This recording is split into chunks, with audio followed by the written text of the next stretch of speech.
Good afternoon, everyone. My name is Manuel Velez. I am a partner and a co-chair of the LGBTQ affinity group in the New York office of Mayor Brown. Welcome to our Pride Month discussion on state measures targeting LGBTQ youth. We chose this topic because in the last few years, we've seen a dramatic increase in the number of state bills targeting the LGBTQ community. And just to give you a sense of that dramatic increase, in 2018, 41 bills were filed. Last year, in 2021, we thought that that number had skyrocketed when it reached 191. But this year, just in the first 3 months alone, we've had nearly 240 bills have been filed in the various states. And this doesn't even include other measures like Governor Abbott's directive in Texas concerning gender affirming care. The majority of the bills that have been filed this year target transgender people and youth.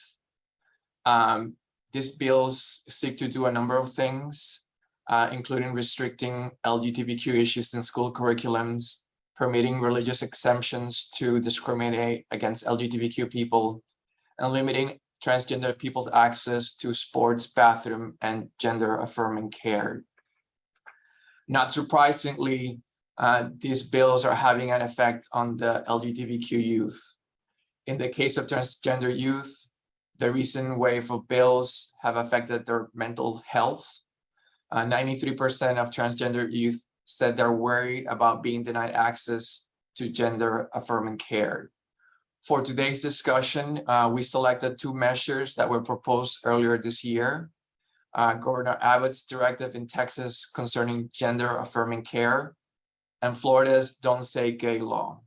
And we chose these measures because they break new ground in terms of how far-reaching and detrimental they are. And to discuss these measures, we've assembled an all-star panel. We have Dr. E.C. Lowell, a family medicine physician with CureMed, Shelby Chestnut, Director of Policy and Programs at the Transgender Law Center, and Curry Cook, Senior Counsel and Youth in Out-of-Home Care Project Director at Blanda Legal.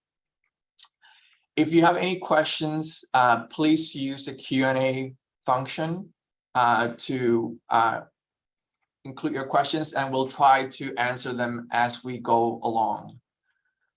If not, at the end, we'll circle back and answer any questions that have not been answered.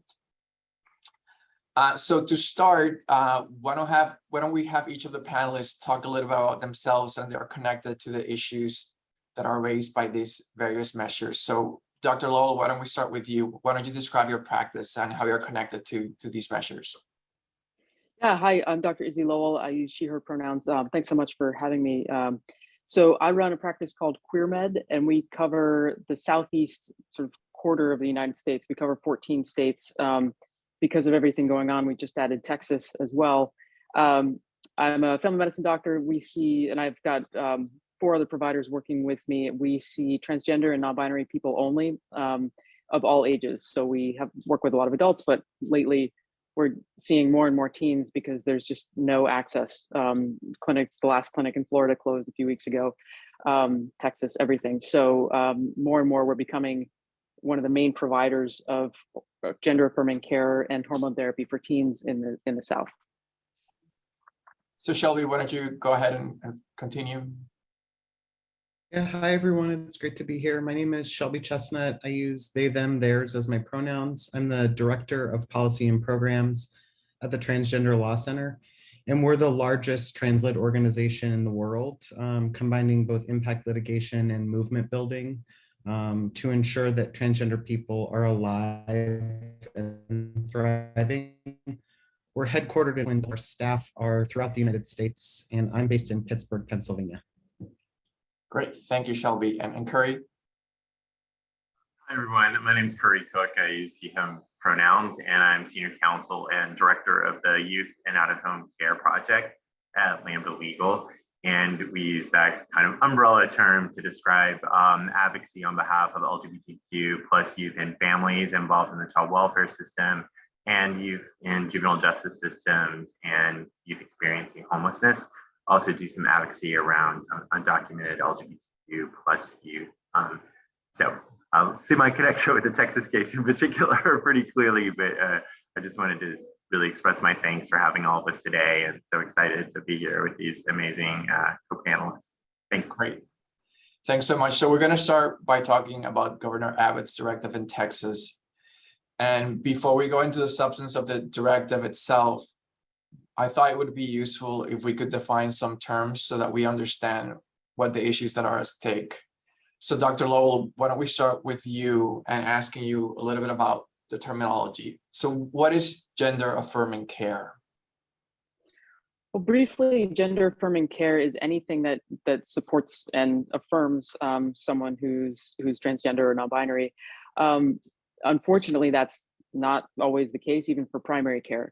But more specifically, when people say that, we're often talking about specifically gender treatments such as hormone therapy, mental health support, surgical options that are specific for the treatment of gender dysphoria, which is the medical term that we use for someone who's transgender or non-binary. That's like the thing that we treat. So gender affirming care can also mean anything to do with the helping someone embody the gender that they are.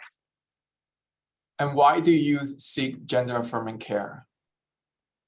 Youth seek gender affirming care if their gender doesn't match the sex that they were assigned at birth. So if someone is assigned male at birth, but they are a woman or a girl, they would need affirming care to help support them in that. Anything from mental health support, family support, school support early on. When they reach teenagerhood, when they start puberty, that's a time when people get their symptoms of being in the wrong gender get much worse, and that's usually the time when they seek medical care, either for puberty blockers or for hormone therapy. In some cases, we use hormone therapy in teens, and so that's really why patients come to me for the hormone therapy part of gender affirming care. So what types of emotional, social, and psychological care available? I work with therapists all over the place. There are a lot of affirming therapists in the South. There are a lot who aren't, but there's everything from the things that are important: mental health, like I said, school support, counselors, family support. There's a broad range of services that are available. Unfortunately, a lot of those things are not available in some of these states. For example, I have a patient in Mississippi who just couldn't find a therapist. She called 6 different places, and they all said, no, we can't help you with that. So there are a lot of services available in some areas, but some areas in the South, there's really not a lot that's available. And what hormone-related therapies are available? So in my practice, the main hormones that we use are testosterone and estrogen. So if you want to be more masculine, we would give someone testosterone, and more feminine, we would give some estrogen. The big secret, I think, to the medical side of it is that it's really not that complicated. It's slightly more complicated than what I just described, but it's really not a complex medical treatment. It's much more, a lot of the issues are around politics, people's beliefs, all of that, treatment of minors, all that's really complicated, but the medical side of it is not. So how is it determined that someone needs and is eligible for these procedures? So we look for 3 things: consistent, persistent, and insistent gender identity. So something that's been there for a long time, doesn't change around a lot, something that is insistent, so that the patient really has distress regarding their gender. So if someone came in and said, last week I decided that I'm a boy, we'd say, great, we need to see if this persists, see what's going to happen next. But most of the teens I see, they've known this their whole life, and then when they hit puberty, it really becomes apparent that their body is took a left turn, is really going in the wrong direction. And that's when teens hit crisis points and families come to see me. So in those patients, they often meet the criteria on the first visit. We look with that consistent gender identity. Some families say, yeah, we've known she's a girl since she was 4, but now that she's 11, we need to do something about it because she's starting to grow into a boy. So a lot of times it's really clear cut, sometimes it's not, and then we would do a lot more assessment and evaluation and take our time to make sure that we're doing the proper thing for young people. Now, is there a typical timeline for providing these procedures? Yeah, so in some cases, in a really clear-cut case, in someone who's 12 or 13 and meets the criteria for hormone therapy, we might get them started. I started some teens as young as late 12s, 13 years old. It really depends more on their, not their chronological age, but their emotional age, their physical age. Other factors really play into that, not just the number of years that they've been alive. In other cases, we might need to wait a bit if there's complicated stuff going on with the family, with school, with their gender identity. It has to be really what we call consolidated. So we look for a very, very clear understanding from the child or teen what their gender identity is and what they're looking for. So in some cases, it can take months or even years to really get someone started on hormone therapy. And for transgender youth seeking gender affirming care, is parental care required? Yes, parental consent is required from any guardians. And if the parents are divorced or something, whoever has medical custody or full custody gets to consent for that. And the age of consent is different in different states. But yes, parental consent is required. And then do medical associations like the American Medical Association and the American Psychiatric Association have a position with respect to providing transgender youth with gender affirming care? Yes, absolutely. All of the major reputable medical organizations in the country fully support gender affirming care.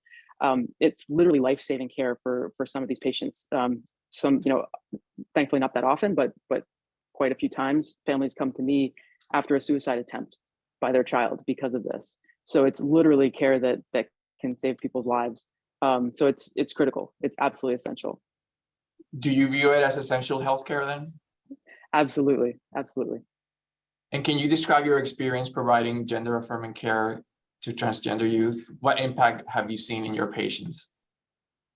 It's incredible. I love my job because of this. People come to me, post suicide attempt, they're at their worst. The family has hit rock bottom. And oftentimes a parent says, you know what, I don't like this one bit, but I'd rather have my kids survive and maybe be trans or something than have them die because of this. So that's where I meet families sometimes. And that patient may just be so depressed, their affect, they just come in at their worst. And then we get them started on hormones, and that first follow-up visit 3 months later, they're completely changed. Not changed into a different person, but just they become themselves, and they are brighter and just more alive. It's really the most incredible thing to be able to help people, teens and families with. And what are some of the limitations that transgender youth experience when they're seeking gender affirming care? Huge, especially in the South. There's just such limited care. In some states, they're actively trying to outlaw it. Alabama, Texas, Florida are all facing huge challenges.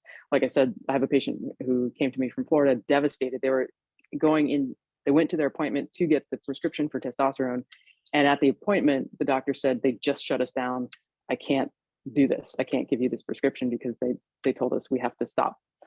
And so they came to me, and I was able to complete that step in their care.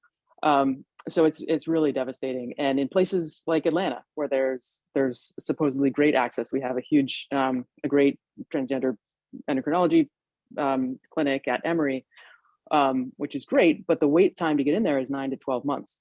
So someone can go through most of puberty in that time while they're waiting to get in for a puberty blocker. So it's really limited. Well, thank you for that background. It's very helpful to understand the terminology and all the issues around gender affirming care. So Shelby, maybe you can give us some context behind, Governor Abbott's directive in Texas. What triggered this, or what events have shaped the governor's decision to issue this directive? Yeah, that's a great question. I mean, I'd take a little bit of a step back and also just think about the context. So folks might recall 2016 when North Carolina had HB2, which was a bathroom bill in North Carolina, and it got a lot of national attention. And at that point, Obama was in office and sort of intervened, and it became a long drawn out lawsuit.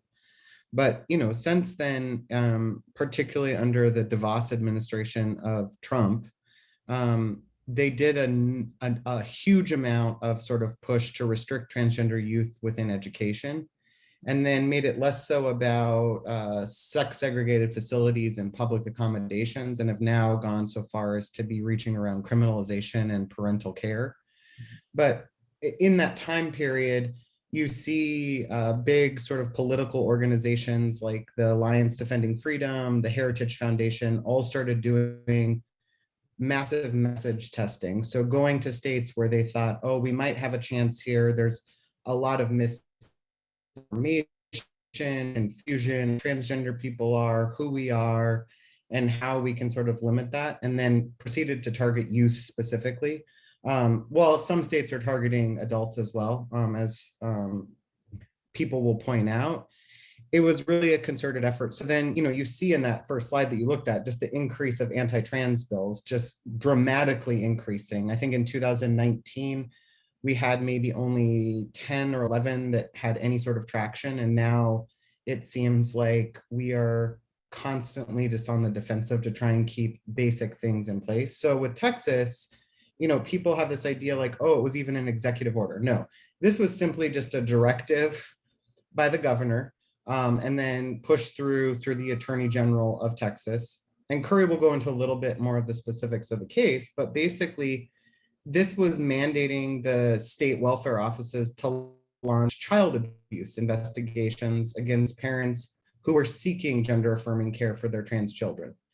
And while right now it's been blocked in the courts by a number of measures to stop investigations moving forward, it sent an entire state, which has one of the largest populations of trans people in the country, into total panic, and rightfully so, because people are being investigated for just looking out for their child and pursuing, and what the doctor's saying, it's like, these are not extravagant measures. These are just basic measures that anyone would take.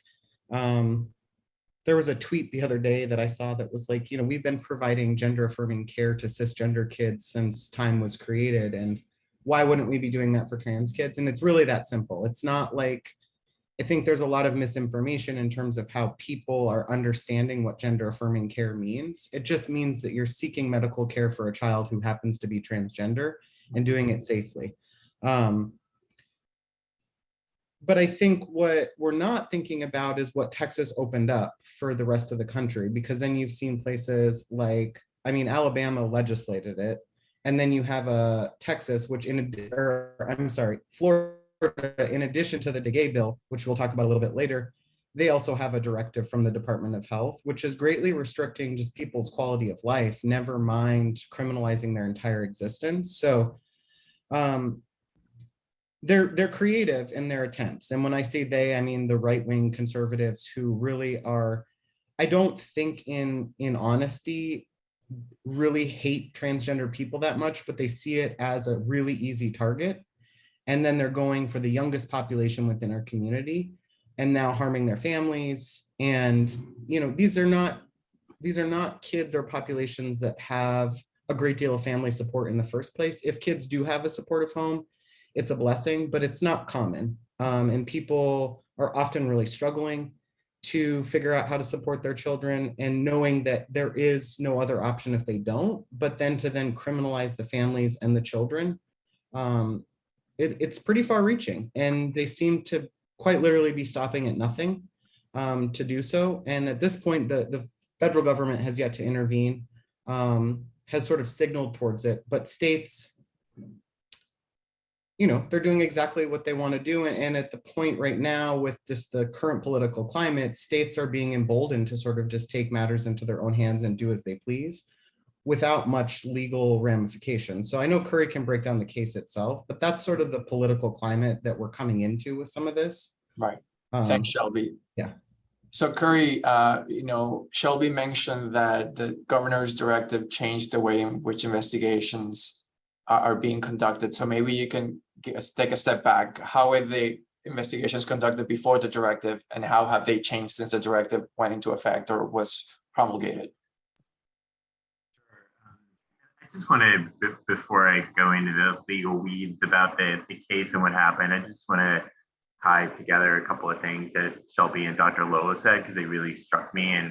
And before joining Lambda about 9 years ago, represented young people in foster care and delinquency cases in Alaska and New Jersey and here in New York, where I live now. So represented a lot of LGBTQ young people over the years in those settings. And what Dr. Lowell said really struck me about just seeing kids thrive and experience joy and have their well-being substantially improved by having access to affirming healthcare.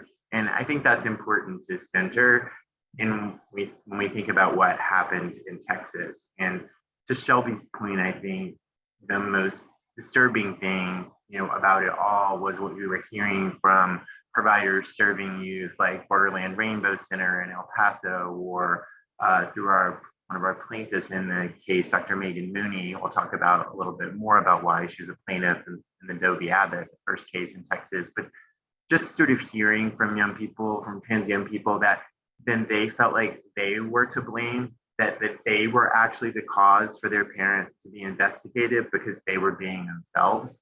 And when you sort of tie that in with the really important information you shared from our friends at the Trevor Project, I think a lot of adults still think sometimes that young people aren't paying attention to what's happening in the news or to legislation or other things. But I think one, that was never true. But now, in an age of ubiquitous information, in the palm of your hand, whether you're directly impacted, say, by your parents being investigated, that doesn't mean this isn't having a negative impact on your health and your well-being, and just contributing to all of those challenges Shelby mentioned. And then zeroing in on child welfare and Texas child welfare specifically, it's important that we also kind of have a level set on what was happening in the child welfare system for LGBTQ plus youth in general before this awful turn of events, which is that we know from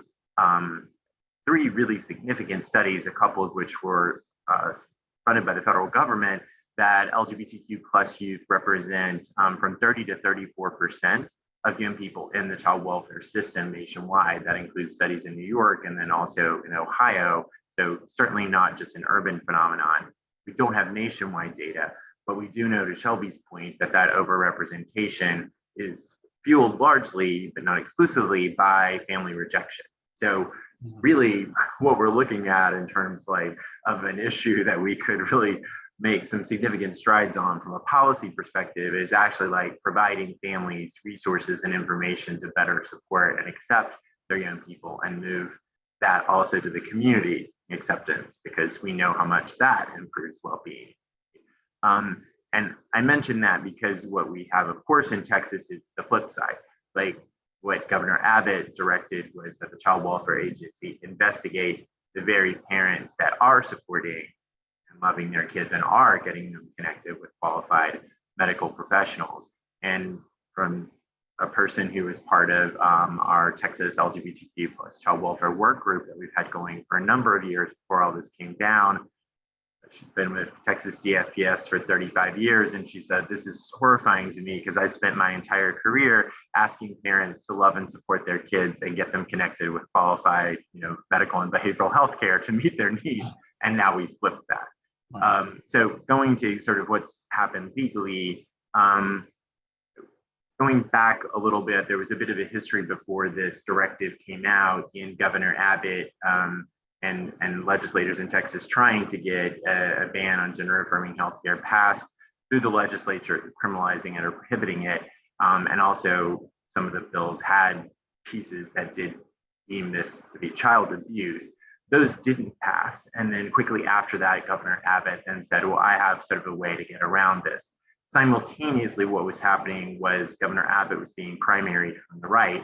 And to Shelby's point, there was an inroad to politicize and take advantage of questions and confusion in the general public about what healthcare looks like, what this means for minors, all of those things. And then this primary opponent outline started tweeting about DFPS having affirming information about trans youth on a website that was for youth in foster care, which they stripped down. The work group that we have going, which has had DFPS allies all along until all this happened, and a bunch of other professionals and advocates, LGBT groups, youth serving organizations, a part of it, had developed a resource guide to be used internally by DFPS about working with LGBTQ youth. That just sat on the commissioner's desk, did not take action on it. So then we have a request for Attorney General Paxton to issue an opinion about whether healthcare should be deemed child abuse under Texas law.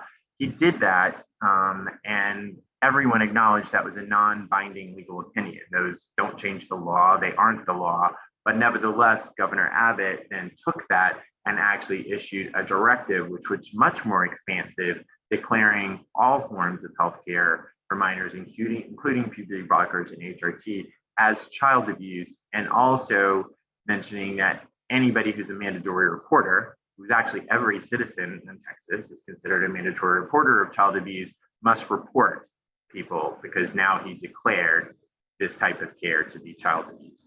So that, of course, set people like teachers, therapists, doctors, all of those folks who are your folks who are seeing kids and, by and large, there to support them, in a pure panic, because then they were put in a bind of, do I report families just for this? Like, am I going to lose my license, or am I going to be charged criminally if I don't report? So shortly after the directive, DFPS made a public statement that, yes, we are going for it to investigate, and we are adopting the governor's directive and Paxton's opinion, and we will go forth. And then they also started getting calls from people who thought they had to report, and started in with investigations. One of the families that was investigated is a plaintiff in the initial lawsuit that we filed, Dovey Abbott.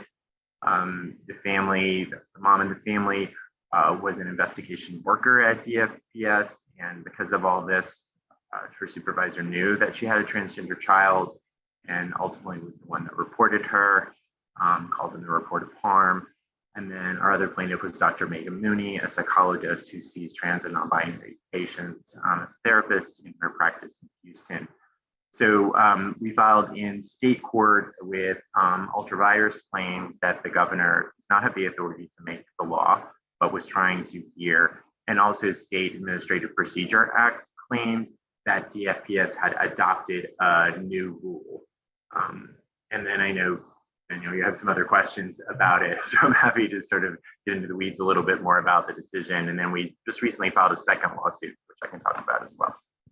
So in terms of, we understand that the investigations have been halted, is that correct? Well, the procedure. Yes. And prior to the directive coming out and DFPS adopting the directive and sort of operationalizing it, our understanding of what was happening there is that DFPS had received some calls about trans youth receiving gender affirming healthcare, but they were able to rule those out as not even being worth investigating, right? Some of those were coming from parents in custody cases who were opposed to the healthcare, calling in for reasons. But one, they weren't receiving a ton of these, as best we can tell. And two, they were actually considering them on an individualized basis. And if there was nothing more than this child's receiving gender affirming healthcare, they were being ruled out, right? As they should have been. So what happened after that was DFPS was adopting a new rule where they were not permitted to rule out any of those at the initial stages and were required to begin investigating them. So in the first lawsuit, Dovey Abbott, we did get a temporary injunction halting investigations statewide. That went up through a bunch of procedural things. The Court of Appeals, it stayed as an initial matter, the quirk of Texas law, when the governor or agency appeals a trial court decision. The Third Circuit Court of Appeals reinstated it, the mandamus action to the Texas Supreme Court, and then they ultimately limited the injunction to the Doe family and to Dr. Mooney. The statewide injunction went away, and the FPS recommenced investigations, which led us to the second lawsuit that we filed a few weeks ago. So in terms of, let's talk about when an investigation concludes that a transgender youth has received one of the targeted treatments. What are the consequences potentially? Well, one of the big things that's been a focus of the two lawsuits so far has really been the harm to children and families of investigations themselves. The state has tried to make much out of, well, we're just doing our job, and we get calls and we investigate, and no harm, no foul. But some of the declarations that we filed in the cases from families, like a stranger from the FPS is coming to a school and pulling a child out of class and questioning them without their parent being present about whether they're receiving care. Workers are showing up at parents' homes.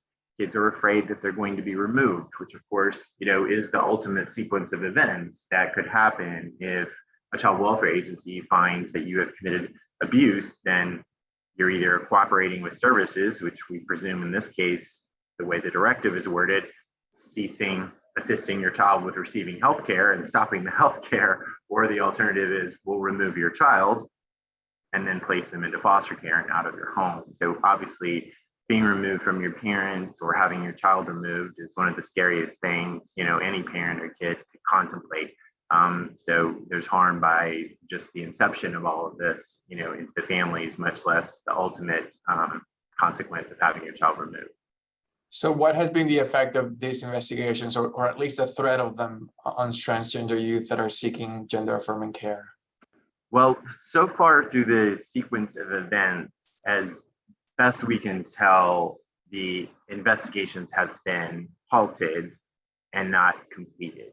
So when the Texas Supreme Court limited the statewide injunction to the Doe family and to Dr. Mooney, we then filed a second lawsuit on behalf of 3 families whose investigations had resumed after the Texas Supreme Court's decision. And the named plaintiff is PFLAG, who I'm sure many of you are familiar with, an amazing organization that has chapters across the country, including 17 in Texas. And the recent temporary restraining order we got, which is in place now, protects any PFLAG family, any member of PFLAG who has a trans or non-binary child.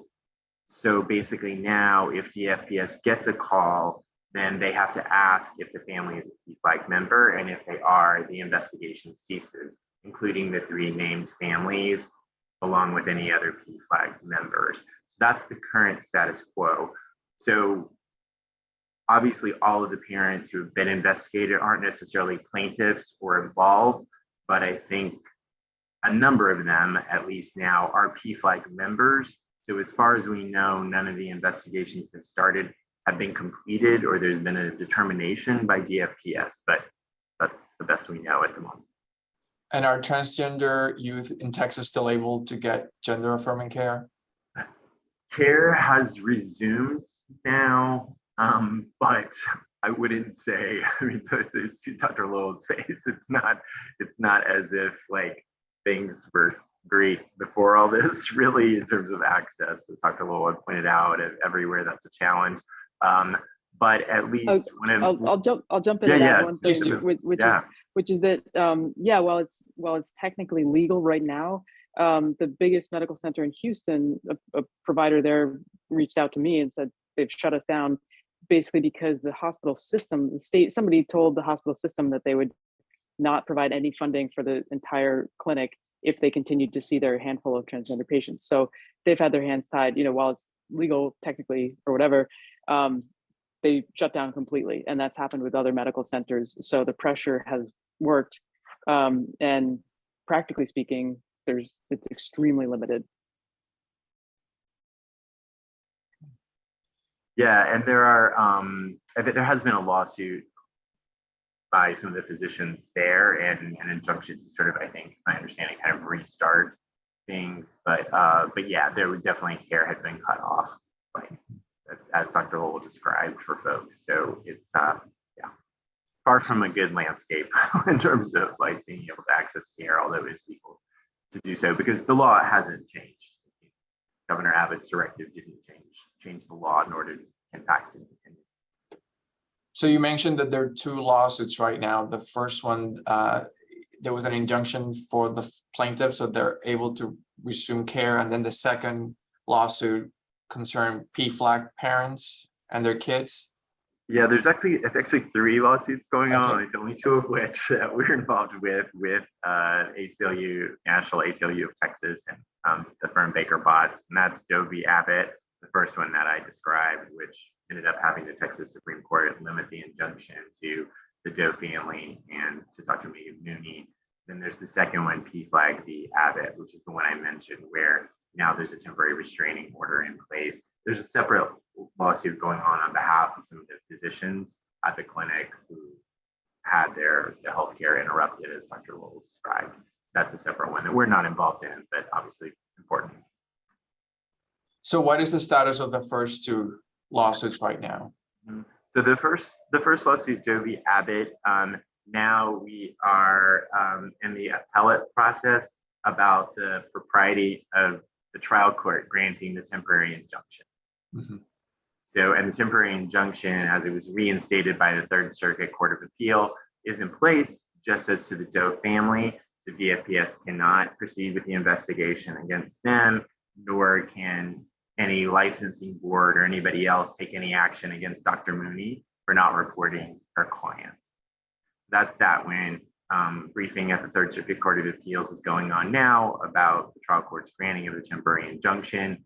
The Doe v. PFLAG v. Abbott case, we have a temporary restraining order in place that was granted by the Travis County District Court, and we have a temporary injunction hearing happening on July 6th, where we'll have testimony to get hopefully the temporary injunction applying to all PFLAG family members and these additional parents.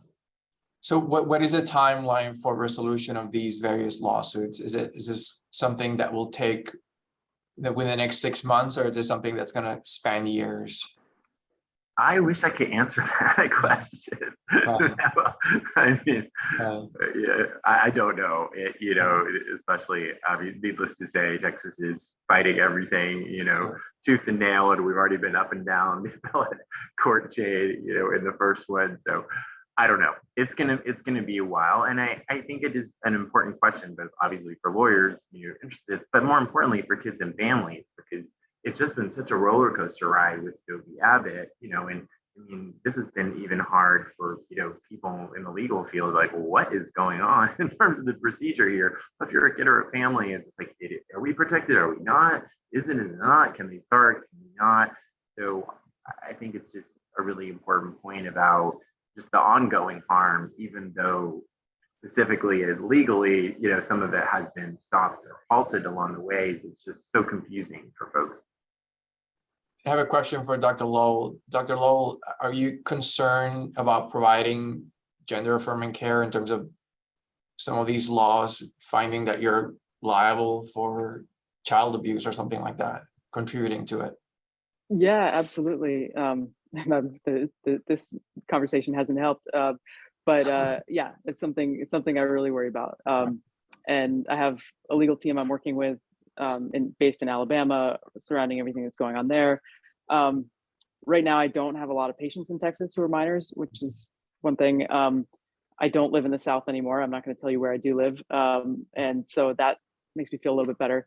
Sure. But yeah, I don't follow the news at all. I don't follow any of this actually for my own mental health. I just wait for my lawyer to call me and tell me, you've got to stop doing this or that. But yeah, it's something I absolutely worry about. And Shelby, you mentioned at the beginning that other states are trying to replicate or have replicated what Texas is doing. Can you elaborate on that? Yeah, I mean, you see this sort of directive that was out of Florida with the health department there, and it's very similar to what was being put in place with Texas. But I think the second you see one thing happen in one state and it works, other states attach to it and try and push similar measures. I mean, I'm saying this as a non-lawyer, but even our litigators that I work with, it's like oftentimes you're trying to interpret things that make legally no sense. You're going back and forth, up and down. Things change one day to the next. But, focusing less so on what we can't control to some extent. And I think what Dr. Lowell is lifting up is like the emotional impact that this is having on the people working on behalf of transgender people, but also transgender kids and their families and just transgender people. it's devastating. I mean, I think it may be legal for families to get medical care right now in Texas if they can, but I think people are scared. And it's like you're making that choice between, do I support my child or do I risk being investigated? And, it seems like most people are leaning towards, I will do whatever I can to support my child, but that also means staying in that child's life. And people have gone to, I mean, these are like outlandish lengths that people are going to try and harm individuals and entire states. And sadly, it's getting a lot of traction.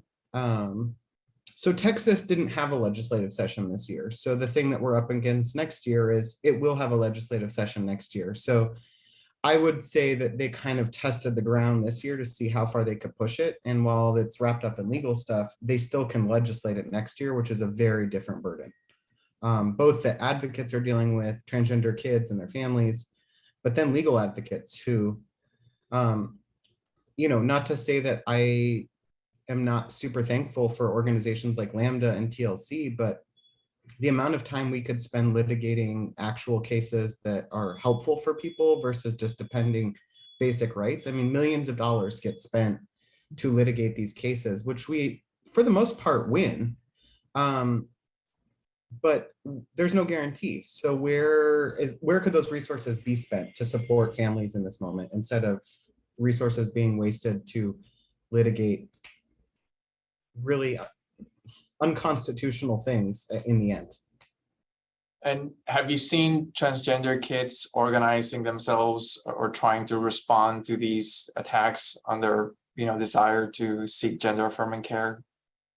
Yeah, fully. We partner closely with the GSA network, and they have their Trans Youth Council. And it's amazing because I think it's trans young people around the United States. Some of them are involved in their school GSAs, some of them are not. But what's also really, really powerful is they want to be the messengers of this, because they're even pushing it so far as to say, we don't want adults talking on our behalf. Like, we know what we want, we know what we need, and we need you to listen to us.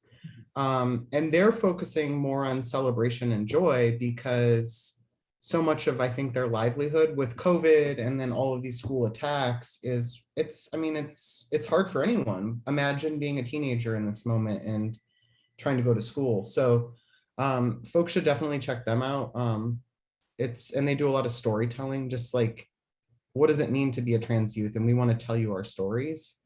So it's powerful to see the youth organizing around the country right now. They know far better than adults, I will say that. Thank you, Shelby. So why don't we transition now to the second measure that we had at the beginning mentioned, the Florida Don't Say Gay law. So Carrie, what does and I understand that the Florida law goes into effect tomorrow. What does the law actually do or seek to do? Yeah, I think what I'd like to do, just because the one portion of it is actually quite short, but just read it because there's so much commentary around it. Yeah. But I think like the direct quote from the statute actually speaks well for itself. So I'll just read the one piece, which is classroom instruction by school personnel or third parties on sexual orientation or gender identity may not occur in kindergarten through grade 3 or in a manner that is not age appropriate or developmentally appropriate for students in accordance with state standards.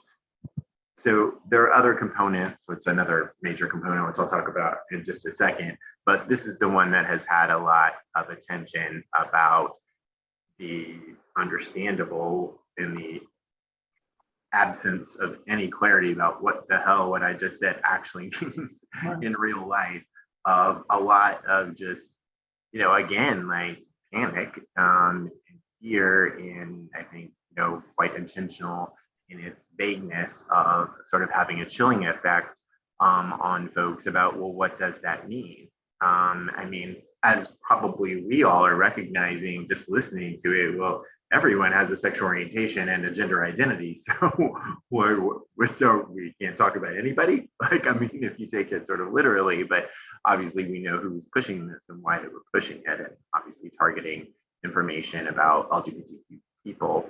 in the context there. But I think the other piece of it is something that we've seen in the abortion space and the laws trying to make abortion illegal or target reproductive health is sort of deputizing individual citizens, which is another piece of the law that allows parents to then sue the school district if there have been violations of this law, which again is sort of, creating sort of these like sheriffs, going out and kind of patrolling like in school. And we've seen some anti-LGBTQ groups take advantage of that position and get out so-called like practice guides for school districts, basically saying like, these are the policies you should put in place to be in compliance with the law, when like there is no, like there's no there. They're just making up things to try to get in anti-LGBTQ policies in this sort of vagueness vacuum that's been left. The other piece of the law that I'll mention really quickly is just a provision that requires schools to notify a parent about whether the student's mental, emotional, or physical health or well-being, or a change in related services or monitoring, or that encourage or have the effect of encouraging a student to withhold from a parent such information is prohibited. So this is the piece where folks have understandably taken it to mean or could result in the outing of young people to their parents, right? Even though it doesn't specifically say that, if there is some sort of access, support, or a counselor. I mean, obviously, like, even though we know we have a dearth of guidance counselors and supportive mental health services in schools across the country, we do know that a lot of LGBTQ youth understandably turn to those folks for support in schools and share, especially in circumstances where, that Shelby rightly pointed out, where they're not supported at home, right? And that is a safe space for them. And there are a number of schools in Florida that have really done a lot of great work on being a supportive environment for LGBTQ youth in their schools. And I think that puts that in the crosshairs. There is a provision that if you think that doing so might result in harm to a child, that you don't have to do that. So, some advocates in the foster care space said, well, is that going to mean folks are going to then like feel like they then need to call in like a report of harm about a child, which, as we talked about, sets off a whole other sequence of events. So very concerning all around, needless to say. And I think part of the confusion is just the vagueness and the imprecision of the language. And I raised this example with you earlier in a prior discussion. Let's say that a third grader goes to a school counselor and says, hey, I'm struggling with my gender identity or my sexual orientation, but I'm afraid to talk about it with my parents.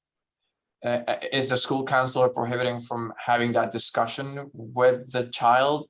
And is the school counselor required to tell the parents of that discussion, or that the kid raised those concerns?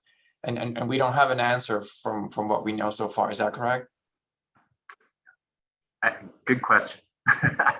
This is like the craziness of it all. Then you're sort of left, in the absence of any like specific policies from school districts, if you're just left as a teacher or guidance counselor to like read that gobbledygook I just shared and decide like, am I or am I not? And of course, I'm saying it in a flippant way, which is not at all, of course, but like I say it that way because then you're sort of where that puts teachers or students is sort of like the mandatory reporters in Texas. Well, I think this is the vast majority of teachers and guidance counselors. I know I'm here to support young people. This is why I do this job. So I know what I want to do and what the right thing to do is, but am I then going to lose my job, right? Am I going to lose my livelihood? And that's incredibly tough. It's fine to say you can stand on principle, but people also have to support themselves and their families. It's really hard. Have any legal challenges been mounted against the Florida law? There has been at least one lawsuit. I'm not aware of another one to date, but I think there may be others in the works. Yes, NCLR and Roberta Kaplan's firm has filed a challenge on behalf of Kids and Families, a rabbi, Family Equality, and Equality Florida, with a number of counts, including protection, due process, First Amendment claims as well, including one around the right to receive information, which you don't often hear about. They're in First Amendment discussions, which is really important, and also a violation of Title IX. So, but there's no injunction in place. The law will go into effect tomorrow. I don't believe there is an injunction in place in that case, no. And Shelby, I wanted to ask you, do you know if other states have tried to replicate what Florida is doing and bring similar laws into effect? Yeah, I believe North Carolina or South Carolina has introduced a version of it. Ohio has. I mean, this is the problem. We see what works and then people follow suit. So my sense is next legislative session, it will be a lot more and really a united effort. But it works, you know, and if Florida, who's perhaps one of the biggest political powers in the country, is able to pass something through, other states will really take their lead and try and do the same. Sure. So we're nearing the close of the hour, and I wanted to finish with a positive message. So I wanted to ask each of you, you know, we have many people who want to be allies and advocates. What advice do you have for people who are watching this presentation and would like to help fight measures like the one that we have discussed today? So maybe, Kerry, we can start with you, and then Shelby, and then Dr. Lowell.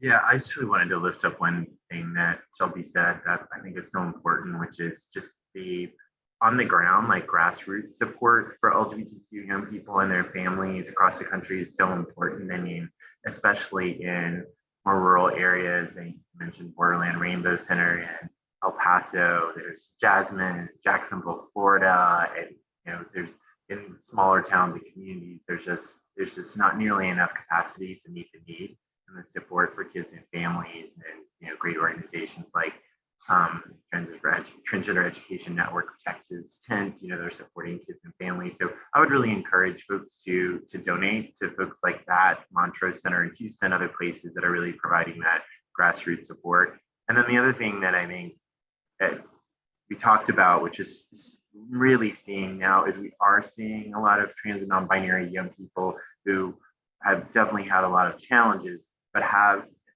support and are able to be out there, like leading trainings, having conversations, leading initiatives, starting their own organization, running for office, like doing all those things. But we still have a lot of those young people who are disproportionately funneled into homelessness, juvenile justice, foster care.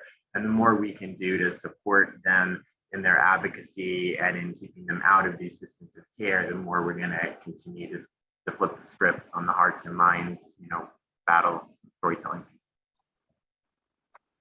Thanks, Kerry.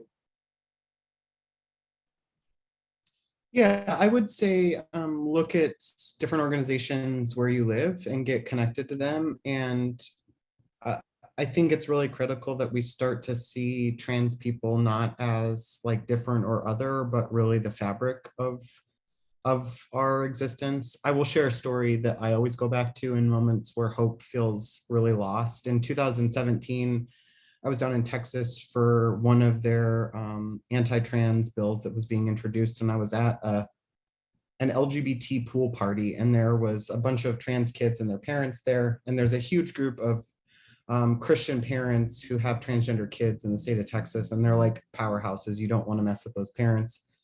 And this little girl, her name is Madeline, she must be like 12 or 13 now. I had my name tag on and it said TLC, and she came up to me and she goes, "Oh, you work for TLC?" And I'm thinking, yeah, this kid is like a 9-year-old trans kid. She knows who I am. I was like, yeah, I help trans people at the Trans Law Center. And she goes, "Oh, I thought you worked for the Dinosaur Channel, never mind." And to me, it's like, that's the sort of environment that I want trans young kids to exist in, because it's just one tiny part of their identity. And to see her thriving and happy as a young kid who happens to be trans, and that's not her entire existence, is really what I think we can all do, is create that environment. Right. Yeah, thanks for asking that question. I think it's great. I don't know the audience that I'm speaking to here, but one thing that's really simple, probably too simple for most people, is adding your pronouns in your email. That is less because it's unclear maybe what your pronouns are, but more telling. It's a real signal to other people that you understand gender. You'd be surprised how many people may comment on that or say, oh, you know, I know someone who's trans, I have a trans family member. I think that's a really important cue that you can do really easily. If I don't know if this is appropriate, I'll connect with Manuel later, but we have a GoFundMe for Medicaid patients because the Medicaid system in the South has made it really, really difficult for us to basically get Medicaid support for trans youth. So we have a GoFundMe campaign to help trans youth and young people get the care they need who have Medicaid. And then lastly, I think I'll share a story about myself. When I was 14, I came out to my mom as a lesbian, and she was really worried about me. You know, she said, I love you, it doesn't change anything, I support you, but I worry that you're gonna have a really hard life because of that. And now it's like, so not a big deal. And I think trans youth of today, I believe will go through that transformation. You know, 20, 30 years from now, their children won't understand why it was such a challenge to be trans in 2022. Right, thank you. So I hope that you will support the organizations that Curry and Shelby mentioned and follow Dr. Lowell's advice as well. But I also wanted to highlight, you know, the importance of empathy, right? And I'm sharing my screen, and I hope you can see it again. Can you see it? Yep. So this is from the Trevor Project. They released their annual report last few weeks or a couple of months ago. And not surprisingly, LGBTQ youth who live in communities that are accepting of them experience lower rates of attempting suicide compared to those who do not, right? So what can you do to support the LGBTQ youth? And these are things that come from the research, and they're very simple things that you can do that can make a difference in LGBTQ lives and their feeling of being accepted and supported. One of them is being welcoming to their friends and partners, talking with them respectfully about their identity. Like Dr. Lowell mentioned, using their names and pronouns correctly, supporting their gender expression, and educating yourself about LGBTQ people and issues. And you've done that by attending today's presentation. So we thank you for that. So with that, I will close the discussion. Thank you so much to Dr. Lowell, Curry, and Shelby for joining us and for this very informative discussion. And the dialogue continues and the fight continues, and we hope that we can count on you as allies, everyone. So stay safe and happy Pride to everyone.